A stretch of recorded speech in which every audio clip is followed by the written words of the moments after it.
Wind combs the face of a dam like a giant's hand. A small body steps onto the slope, tests, and rises another handspan. The ledge is thinner than a thumb. The drop erases the horizon. Twice it freezes, head low, then edges toward the pale crust where minerals bloom. Grain by grain, it licks. A second climber appears, then a third, each wedge of hoof finding a notch that looks invisible. This is extreme animal climbing writ against masonry, a vertical wall animal moving as if gravity were negotiable. The masters that walk vertical walls seem to pull the world closer with every breath. High above, the ridge keeps snow through summer. Below, larch forests hold shade and wolves. Between them runs a belt of cliffs where grass clings to cracks and springs exhale salt. Here, a sure-footed herbivore grazes dawn and dusk, then shelves itself onto rock when danger prowls. Kids learn on small steps, chasing mothers across tilted ground. Males grow heavy and horned, spar in autumn and wander the rest of the year. Winters drive the herd down. Thaw pulls them high again. Predators rarely follow. On slopes too steep for hooves with less spread, they thrive by refusing the easy path. And when minerals run thin, they scale cement and stone to drink the earth. The name attaches late, but fits. Ibex. Ibex cliff climbing turns appetite into ascent. Ibex cliff masters, the mountain goats that walk vertical walls. Here is the paradox. How do these animals maintain perfect balance on surfaces narrower than their hooves? A hoof lands on a nub, hardly wider than a coin. Angles change, and weight flows without slipping.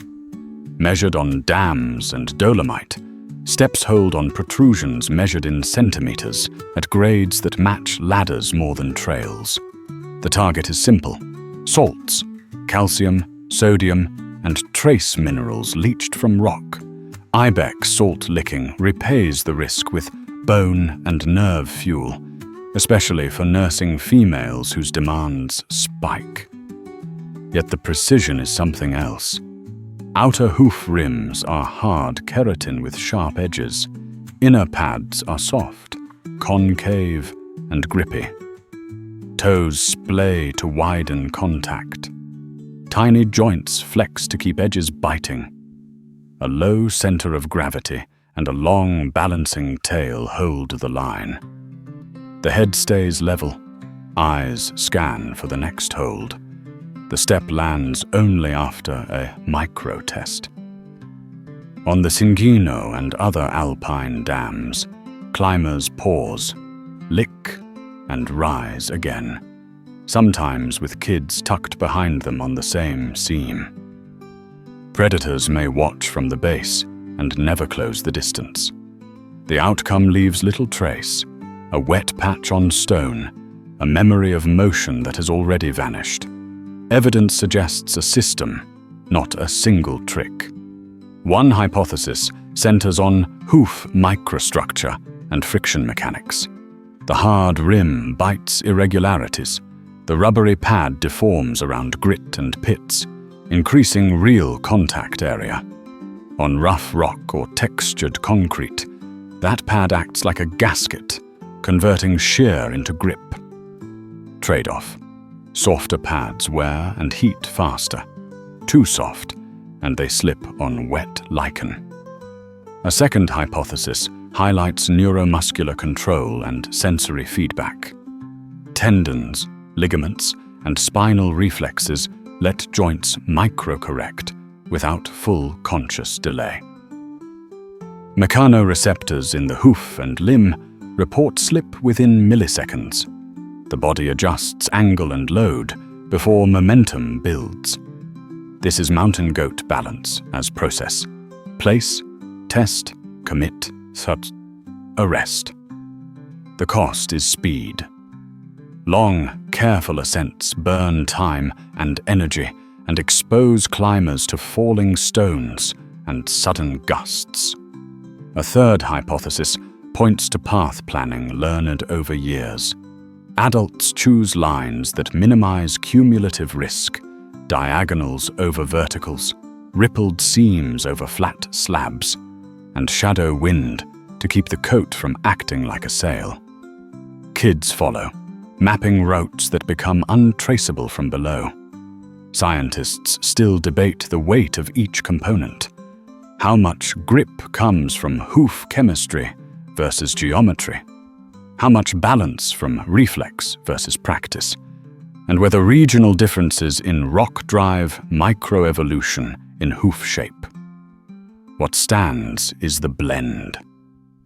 Ibex cliff climbing is hardware, software, and motive, tuned by mountains. Midway up a dam, a mother shifts her stance, leans, and reaches. A kid copies, misplaces, recovers, then stands as if nothing happened. The wall itself offers a physics lesson. Faint construction lines throw tiny shadows. Mineral pans roughen the surface. Wear creates edges where none were designed. Ibex salt licking doubles as traction scouting. Tongues clean and test microtexture the hoof will use. A raven passes, the climbers freeze. Seconds stretch.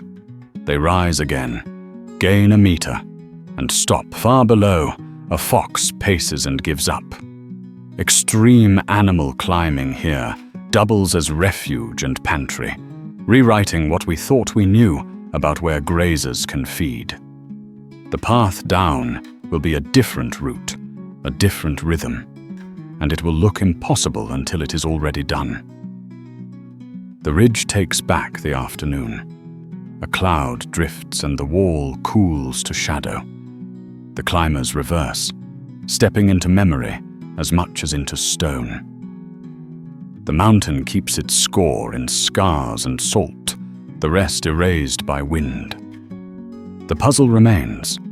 Can gravity ever truly hold back determination? The mountain goats that walk vertical walls seem to turn fear into focus, physics into habit, risk into a ledger they balance by the mouthful. Big cat ghosts hunt in these same valleys, but the cliff offers an answer built from edge and nerve.